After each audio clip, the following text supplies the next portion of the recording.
ഭാര്യയെ ഓട്ടോയിൽ കയറ്റിയതിന് ഓട്ടോറിക്ഷ ഡ്രൈവറെ ബസ് ജീവനക്കാർ വാഹനം തടഞ്ഞ് മർദ്ദിച്ചു.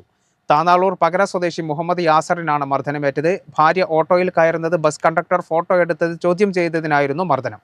അതേസമയം സംഭവം അറിഞ്ഞ ബസ് ജീവനക്കാരെ നാട്ടുകാരും ഓട്ടോക്കാരും ചേർന്ന് തടഞ്ഞ് കൈകാര്യം ചെയ്തത് സംഘർഷത്തിനിടയാക്കി.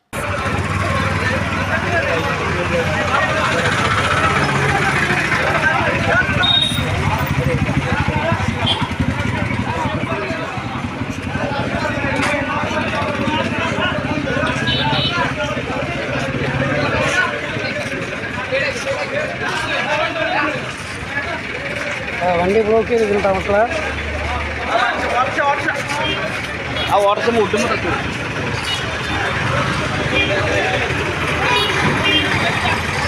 കഴിഞ്ഞ ദിവസം വൈകുന്നേരം 5:30 താനാളൂർ വട്ടത്താണിയിലാണ് സംഭവം. മുഹമ്മദ് യാസർ താനൂരിലേക്ക് സവാരി പോയി വരുന്ന വഴിയാണ് യാസറിന്റെ ഭാര്യ ഷഹന വട്ടത്താണിയിൽ നിന്ന് ഓട്ടോയിൽ കയറിയത്. ഇരുവരും ഒരുമിച്ച് പകരയിലെ ഇവർ താമസിക്കുന്ന വാടക ക്വാർട്ടേഴ്സിലേക്ക് പോവുകയായിരുന്നു. ഈ സമയം ഷഹന ഓട്ടോയിൽ കയറുന്നത് അവിടെയുണ്ടായിരുന്ന വട്ടത്താണി വൈലത്തൂർ റൂട്ടിലോടുന്ന അൽസഫർ ബസ്സിലെ കണ്ടക്ടർ കാണുകയും ഫോട്ടോ എടുക്കുകയും ചെയ്തതാണ് പ്രശ്നങ്ങളുടെ തുടക്കം. ഫോട്ടോ എടുത്തത് കണ്ട യാസർ ഫോട്ടോ ഡിലീറ്റ് ചെയ്യാൻ കണ്ടക്ടറോട് ആവശ്യപ്പെട്ടെങ്കിലും ഇയാൾ വഴങ്ങിയില്ല. അതൊന്നുമില്ല, നിങ്ങൾ പോകൂ എന്നായിരുന്നു കണ്ടക്ടറുടെ മറുപടി. വീണ്ടും ഡിലീറ്റ് ചെയ്യാൻ ആവശ്യപ്പെട്ടപ്പോൾ ഡിലീറ്റ് ചെയ്യില്ലെന്നും തന്നെക്കൊണ്ട് ചെയ്യാനാകുന്നത് ചെയ്തോളൂവെന്നും ഭീഷണിയുടെ സ്വരത്തിൽ മറുപടി. ഞാൻ എന്തു ചെയ്യാനാണെന്ന് ചോദിച്ചപ്പോൾ നീ എന്താ ബസ് തടയുന്നത് എന്ന് ചോദിച്ച് ബസ് കൊണ്ട് ഓട്ടോയ്ക്ക് വിലങ്ങിടുകയും ഡ്രൈവർ സീറ്റിൽ നിന്ന് ഇറങ്ങി വന്ന ബസ് ഡ്രൈവർ യാസറിനെ പിടിച്ചു തള്ളുകയുമായിരുന്നെന്നാണ് യാസർ പറയുന്നത്. സംഭവം പുറത്തറിഞ്ഞതിനു പിന്നാലെ ഓട്ടോ ജീവനക്കാരും ബസ് ജീവനക്കാരും സംഘർഷമുണ്ടായി. നാട്ടുകാരും ഓട്ടോ ഡ്രൈവർമാരും ചേർന്ന് ബസ് തടഞ്ഞ് ജീവനക്കാരെ മർദ്ദിച്ചതായി പരാതിയുണ്ട്. യാസറിനെ മർദ്ദിച്ച കണ്ടക്ടറെ കസ്റ്റഡിയിലെടുത്തിട്ടുണ്ട്. കേരള വിഷൻ, താനൂർ.